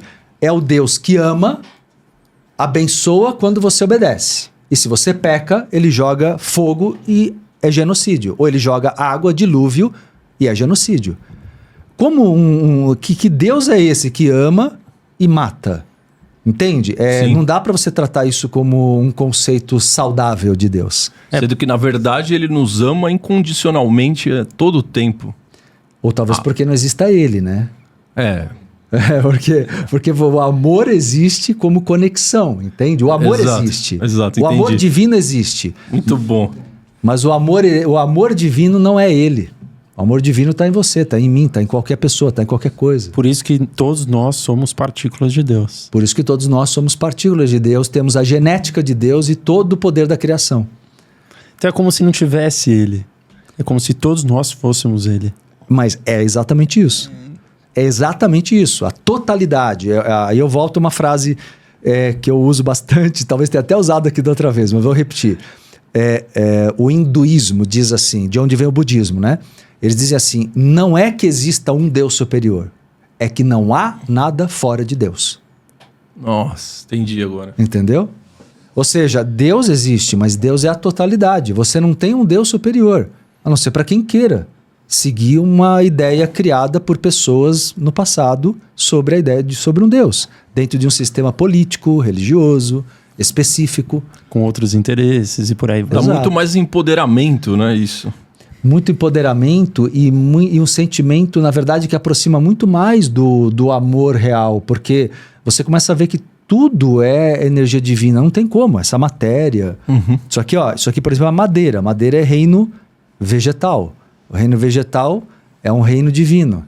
O metal é reino mineral. Isso aqui, esse microfone aqui, faz parte do reino mineral, que é um reino divino. Então, nós demos formas para essas coisas aqui humanamente, mas tudo aqui é divino. Se todos nós tivéssemos essa consciência, todos os problemas do mundo seriam resolvidos. Porque como você ia odiar alguém sabendo que ele é Deus? Exato. Como você ia odiar a natureza, Exato. Desmatar sabendo que ela é Deus? Como você ia odiar animais sabendo que eles são deuses? Exato. Mas a questão é, qual que é o problema da religião? Quando ela separa Deus da humanidade, coloca a humanidade como pecadores competindo por um espaço. Uhum. Você tirou o divino, você criou o caos ali, você criou a separatividade, na verdade. Você criou o senso de separação que é ilusório. Não existe essa separação. Você só estimulou o ego a crescer mais ainda nas pessoas. Exato, você estimula esse ego porque o ser humano, o que é o ego? A fase egóica da evolução. É a fase em que o ser humano ele ainda tem uma percepção muito limitada de quem ele é. Isso que é o ego doentio. Ela tem uma percepção muito limitada de quem é. Então, o ego doentio, ele quer sobreviver. E ele acha que para sobreviver, ele tem que matar, ele tem que tirar do outro, ele tem que segurar egoisticamente as coisas. Então, é uma fase imatura da humanidade. E como você falou, se todos tivessem aquela consciência, o mundo seria maravilhoso. Sim, mas vai demorar muito. Muito, né? Tanto que o pessoal adora falar hoje em dia assim, uma pergunta que eu recebo muito na caixinha do Instagram e tudo mais, o pessoal fala assim, Marcelo, é verdade que o planeta Terra está passando por uma elevação de frequência, né? Talvez você já tenha ouvido até de pessoas aqui, a transição planetária. E que está mudando para a 5ª dimensão, e que não é. Por que não é? Porque não existe como você mudar uma frequência espiritual em tão pouco tempo. Bota milhares e milhares e milhares e milhares, centenas de milhares de anos. Está acontecendo, mas não é num tempo tão curto que uma pessoa vai acompanhar numa vida humana, mesmo vivendo 120 anos. Isso é uma fração. Por isso que quando a gente olha o avanço tecnológico, o avanço científico da humanidade, ele é enorme, porque ele envolve o conhecimento do ego. A evolução que está acontecendo, ela é egóica. Mas se você parar para ver os valores humanos, éticos, a proporção de gente que tem consciência ou não, ou mais ou menos, é a mesma do passado. Mudou muito pouco. Então só que choca, né? Muita gente quer que haja uma salvação, que venham uns extraterrestres, alguém para salvar, alguma coisa maior, né? Será que não dá para ter um salto quântico coletivo para a gente chegar nisso? Eu acho que dá para ter uma aceleração evolutiva, mas não no nível que a gente imaginaria ou sonharia como um salto quântico, entende? Sim. Porque um salto quântico, individual, é difícil. É possível, mas é difícil. Para você criar coletivamente isso, você tem que criar o 100º macaco, que é aquela teoria, vocês sabem, não? Não conheço. Não, o 100º macaco é uma teoria muito interessante para a espiritualidade, que ela fala sobre um grupo de biólogos, né, que teriam feito um experimento. É uma analogia muito interessante para falar sobre um efeito de massa, de de contágio em massa. Então, por exemplo, conta essa teoria que um grupo de biólogos foi ensinar uns macacos numa ilha isolada lá, enfim, no meio do oceano, onde havia um grupo de ilhas e tal, não tinha ser humano vivendo ali, e eles ensinaram esses macacos a pegarem certas batatas que eles se alimentavam e lavarem essas batatas na água do mar. Criaram um hábito no comportamento desses macacos. E eles começaram a fazer isso. Sei lá, o gosto mudava, alguma coisa mudava, e eles começaram os macacos todos foram aprendendo e ensinando uns para os outros. Os pesquisadores ensinaram, digamos, para 10 macacos e eles ensinaram para o resto. Virou cultura. Só que, até aí é uma cultura. Só que o que aconteceu de impressionante, esse conhecimento começou a ser transferido para ilhas vizinhas que não tinham contato visual. Ô, louco. Isso quer dizer o quê? Esse exemplo quer dizer que há um contato inconsciente energético, que na verdade a gente sabe disso pela espiritualidade e que depois criaram-se teorias dos campos morfogenéticos e tal para falar dessas trocas de energia inconscientes. Ou seja, quando você chega, aí se tornou uma frase usual para falar do ponto de saturação para algo transbordar. Por exemplo, o 100º macaco. Aliás, eu falei 10, mas são 100. O 100º macaco seria aquele que faria tudo se multiplicar, que é o que você está falando, entende? Quando eu poderia acelerar o processo evolutivo. Então, se a gente... vamos chamar isso de massa crítica. Se você alcançar uma massa crítica ou um ponto de saturação, você pode transbordar isso de uma forma a replicar isso mais rapidamente.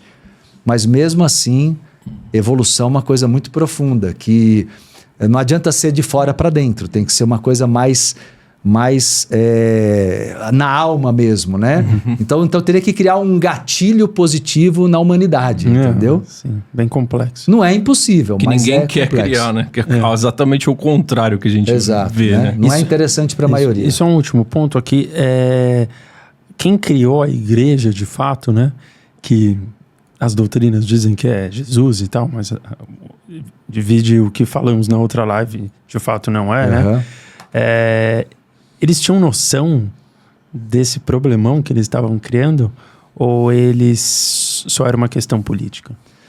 Poxa, é que a igreja, por exemplo, católica, né, que veio em nome de Jesus Cristo, mas não foi criada por Jesus Cristo, né, foi criada mais de 300 anos depois de Jesus Cristo, e ela não é a continuidade da igreja cristã, dos núcleos cristãos que haviam nos primeiros 300 anos.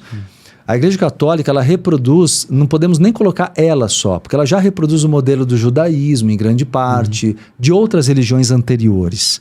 Então, eu acho que sempre há, dentro da religião, uma ideia de controle moral. Das massas. É de massa, é um fator muito mais político e social, entende? Em nome, claro, de Deus, né? E de inferno, céu, inferno, porque aí vem o sistema. Por que o céu e o inferno é interessante para a religião? Porque é o sistema de recompensa, punição. Sim. O céu é a recompensa, o inferno é a punição. E aí é a maneira mais, né? Você sabe que se usa isso até, a gente aprende até na psicologia, o Pavlov, né? Aquela coisa dos ratinhos e do cachorro. É como se adestra, né? Um animal exato, assim. como se adestra um animal. Então você recompensar uma pessoa. E quem vive dessa forma está com a consciência baixa em algumas coisas, entende? Mas é claro, é complexo isso porque muita gente não vai olhar dessa forma. Mas lá no passado, quando isso foi criado, esse era o objetivo que você perguntou. O objetivo era fazer as pessoas serem recompensadas, nem que fosse no nível emocional, moral, nas suas ilusões espirituais, e ser punida caso agisse de maneira pecaminosa. E aí, o que aconteceu, né? Demonizaram o sexo, tiraram a liberdade do ser humano, né? Tiraram a natureza humana. Tiraram a felicidade. Porque a felicidade é a liberdade do ser. Exato. Estou prestando atenção, hein, Rosa? Tá ótimo. Muito bom. O termo que eu costumo usar, perfeito, Ricardo. O termo que eu costumo usar é sequestraram a tua criança interior, a tua felicidade. Perfeito. Sequestraram. Por isso que a criança interior significa felicidade, né? Porque a criança mais nova, como você mesmo falou agora há pouco, ela é feliz. A criança divina, a criança livre, porque tem uns arquétipos, né? Porque tem a criança ferida. A criança interior ferida é aquela que já foi corrompida pelo trauma e tal. Mas a criança divina, a criança livre, essa efetivamente é a nossa parte luz, a nossa parte livre, a nossa natureza, a nossa essência, né? Vamos para a fase 3, Rosa? Vamos? Só para terminar 2, que é voltar ali na meia-noite, você deu o exemplo do Show de Truman, que é um filme que eu gosto muito. Nossa, foi falar Show de Truman, Marcelo. Se você puder explicar para nós qual que é o ensinamento que o Show de Truman dá, né? Sem olhar ali superficialmente para a história. Sim, o Show de Truman, né, acho que como já tem um bom tempo, não sei se todo mundo lembra ou assistiu, né? Mas que mostra aquele rapaz que foi criado numa ilusão, né, dentro de uma comunidade toda forjada aí para ser um programa de televisão. Tipo um Big Brother, algo assim, né? O Show de Truman, ele nos mostra, perguntou qual é a mensagem principal. Exato. Eu acho que ele mostra muito a bolha, vou fazer esse paralelo, essa bolha de ilusão no qual você vive, pelos condicionamentos que são dados desde a infância, como você é programado e como há uma tendência do ser humano a buscar o conforto, você tem qualquer ser humano tem uma tendência a uma inércia, a não buscar mudança, entende? A viver com o que é mais prazeroso. Por isso que todo mundo tem tanta dificuldade, às vezes, de sair de uma vida sedentária para fazer exercício. Porque é confortável ficar no sofá, comer o que você quer e tal e tal. E fazer exercício vai gerar um desconforto. E esse desconforto, depois você pode até gerar um outro tipo de prazer, mas no primeiro momento você gera um desconforto.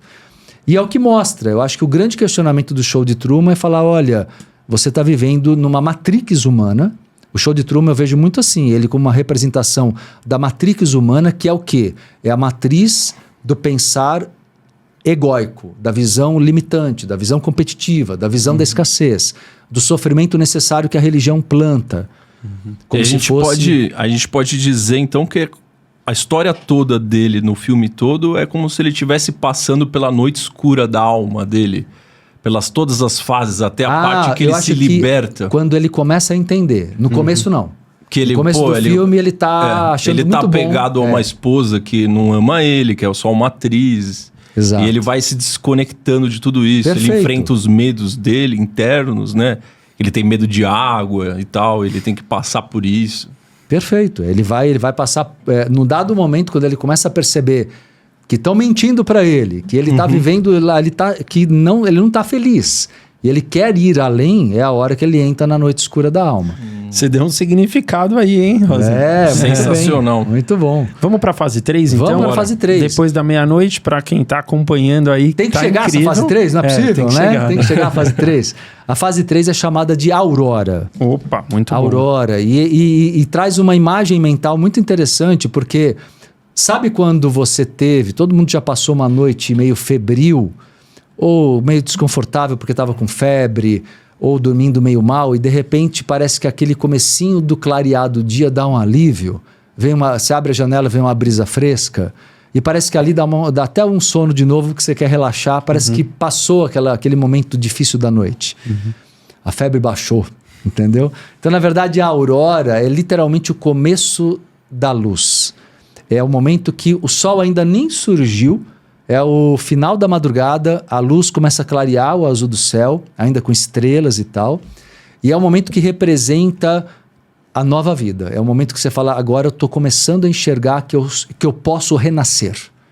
É o momento do renascimento. A aurora é o momento que você olha para a tua vida e fala, eu posso ser feliz de outras formas, eu posso recriar a minha forma de lidar com a família, com a sociedade, com meus sonhos, com meus hobbies, sabe? Com a minha espiritualidade. Você se revelou em nível mais profundo. Seria o renascimento da tua real personalidade, a morte daquelas máscaras. Exato. E a tua real personalidade sair para fora. Exato. A aurora, lógico que a aurora também tem etapas. Tem o começo da aurora, que é esse fôlego, essa leveza, que a vida começa a trazer coisas, entende? Diferente da meia-noite, que é uma coisa mais interna, a aurora já representa uma fase em que você percebe que o mundo é bom, que tem coisas boas no mundo, que você pode ser muito feliz, sim, né? De um outro jeito que você vai se reinventar, que ou já está se reinventando, nem imaginava.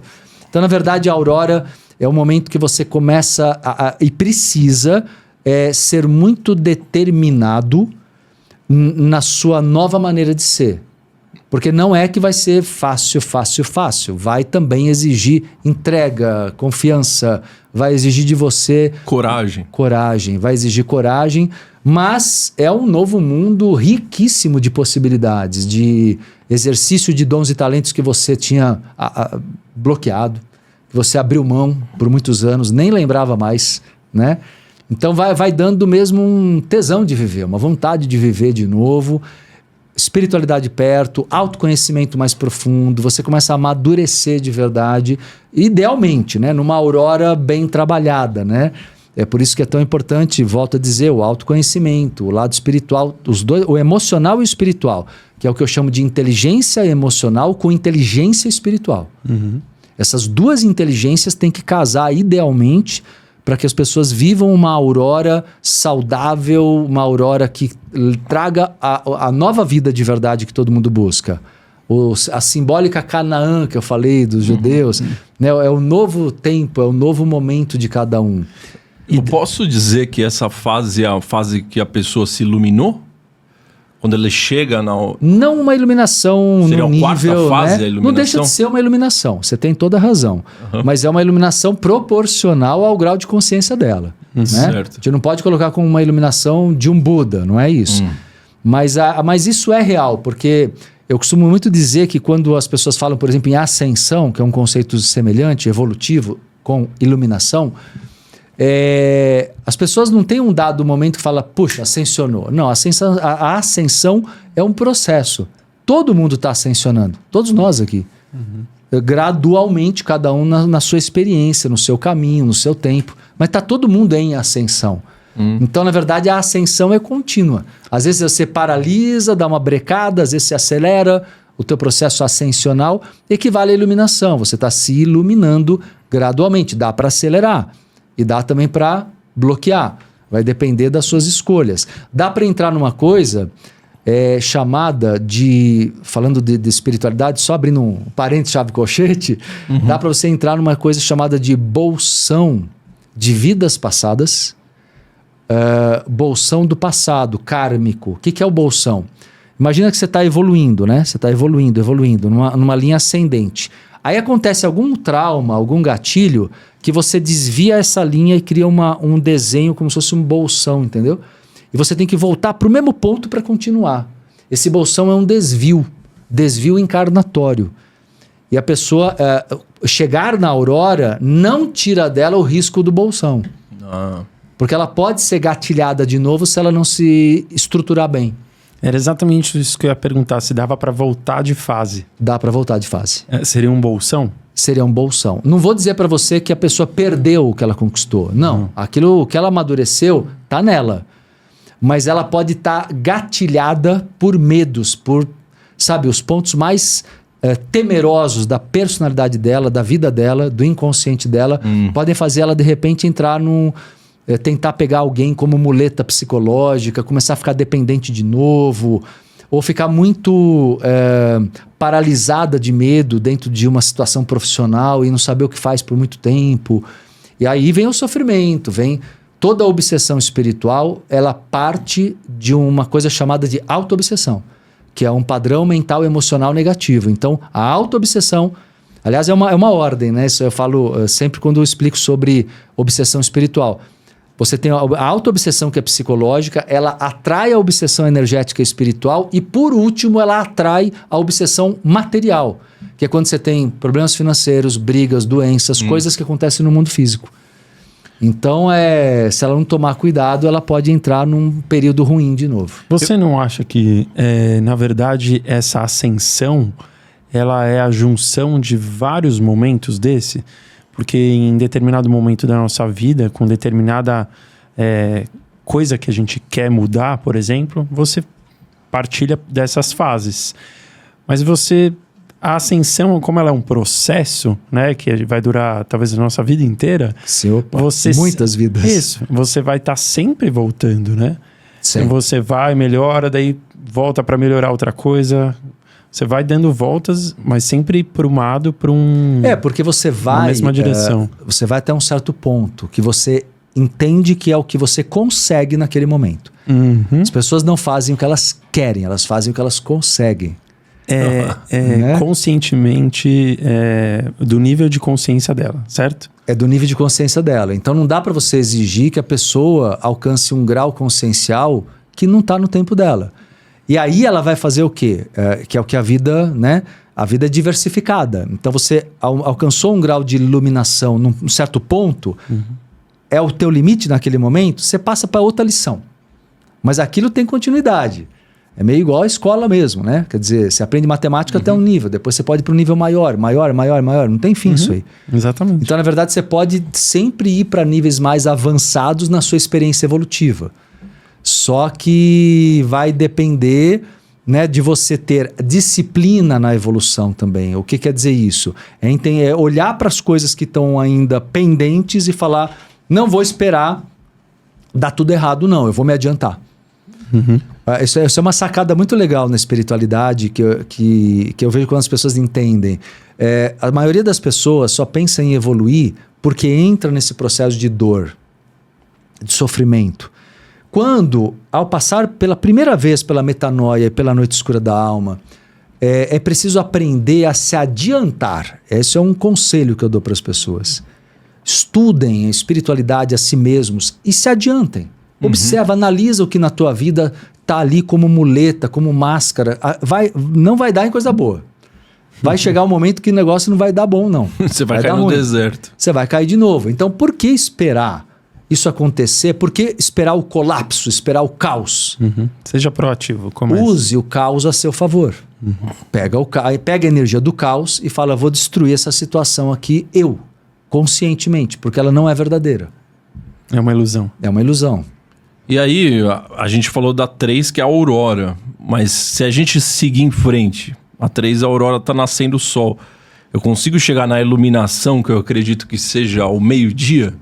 O ponto que o sol está mais alto no céu? Boa, é isso aí mesmo.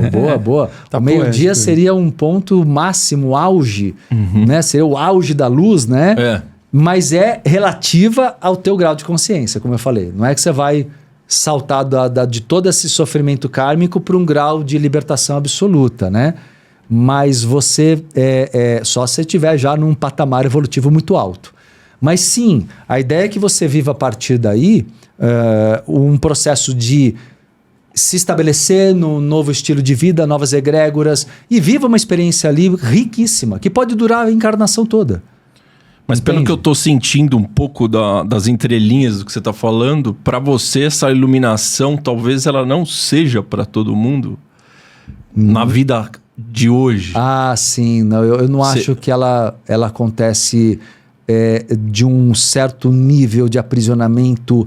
Você consegue um salto gigantesco, é muito complexo. Entendi. Eu acho que você pode acelerar muita coisa, mas você tem tendências kármicas muito profundas. Você tem, então, assim, memórias profundas que te aprisionam.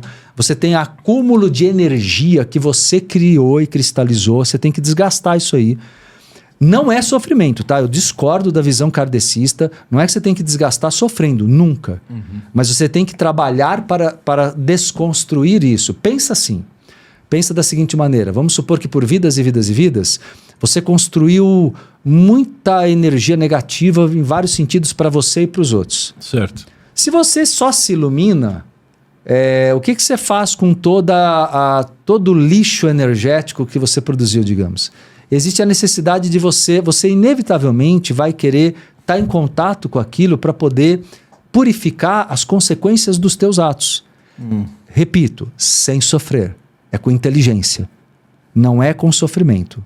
Com inteligência. Mas a sua ética aumenta muito. O seu grau de amor aumenta muito. Então você começa a entender que vale a pena você se dedicar à egrégora humana. Você não vai querer escapar e ficar só. Entende? Você vai querer reconstruir o que você contribuiu para destruir. Entende? Então, na verdade, mas o que eu friso pela terceira vez é com um trabalho consciente, não sofrendo. Mas e no caso, o Eckhart Tolle, né? Poder do Agora. Ele explica que a iluminação dele se deu praticamente como se fosse algo da noite para o dia. que ele tava ali, não sei se chegou a ler o livro, mas ele tava em processos de síndrome do pânico, ele sentia que existiam 2 eus dentro dele, até que um dia ele sofre uma energia muito forte e ele acorda e ele não tem mais o sofrimento, ele fica 100% no agora. Perfeito, mas o que ele alcançou foi uma mente mais neutra, chama-se mente neutra. Eu escrevi um livro sobre isso. Certo. Existe um livro meu chamado O Poder da Lucidez, que eu falo justamente sobre a mente neutra e a mente reativa. O que ele construiu foi a iluminação dele é uma tomada de consciência sobre como levar a vida sem ser reativo, que eu chamo isso de mente neutra, é um conceito que vem do budismo, né? Então, na verdade, você pode alcançar a mente neutra agora, mas isso não é a iluminação. O engano é intitular isso como iluminação, entende? Entendi. É parte, ajuda, está no caminho, mas não é iluminação. Há muitos outros bloqueios psicológicos, emocionais que ele humanamente precisa superar. Entendi. Para a gente falar em iluminação. Entendeu? Outras questões de apego, de perda, de dor, de morte, de doença. Tem muita coisa que envolve esse universo para a pessoa chegar num nível e falar: tô livre. Tô realmente livre de todo esse processo que os orientais chamam de a roda de Sansara, a roda do aprisionamento kármico. Então, o que ele criou ali foi uma condição favorável de serenidade maior, que é chamada mente neutra. Porque o que ele entendeu? Ele entendeu que ele não precisa lutar. Ele não precisa lutar com ninguém, ele não precisa reagir a ninguém. Ele só precisa estar ali. E principalmente, o foco dele, quando ele fez o trabalho dele, se tornou muito conhecido, foi justamente esse desapego ao passado e ao futuro, que eu concordo. São 2 ilusões, né? O passado é memória, o futuro é ilusão também, perspectiva, projeção de expectativas. Então, sair do passado e sair do futuro te coloca numa condição de criança. Então, qual que é a chave? Qual que é a chave do poder do agora? É ser criança. Entende? Porque quando uma criança pequena, na primeira infância, não sabe o que é passado, nem sabe o que é futuro. E é feliz. E é livre. E é livre. Então a iluminação real, a gente pode dizer que só Jesus e alguns outros avatares conseguiram. Uma minoria, tem muito mais gente, mas ainda assim é minoria, porque nem todos são conhecidos, né? O mundo astral tem muitos seres que a gente não conhece publicamente, aqui na Terra. Mas é uma pirâmide mesmo, é uma minoria dos seres. Pirâmide. É uma pirâmide, é o topo da pirâmide dos seres que alcançaram a iluminação. Que a iluminação é uma condição, pelo menos enquanto um conceito maior, né? A iluminação é uma condição, apesar de ser um processo para chegar lá, mas quando você fala estou iluminado, alcancei a iluminação, eu acho bastante forte esse conceito. Eu não vejo essa iluminação como possível de uma hora para outra em pouquíssimo tempo. Porque seria uma condição de conexão divina plena, uma quebra total de barreiras da limitação material.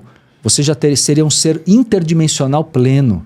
Você seria um ser de conexão absurda com todas as dimensões, entende? É um grau evolutivo que exige um certo trabalho aí, né? Então, Rosa, acho melhor a gente se contentar com a ascensão. Tá ótimo. Vamos se contentar com a ascensão. Mente neutra, quem sabe um dia. Eu acho que o fundamental, é legal a gente refletir sobre tudo isso, mas o fundamental é entender que não importa títulos, né? Não importa, importa que a gente se entregue continuamente ao flow da evolução. Isso é muito gostoso quando a gente vive o dia a dia em flow.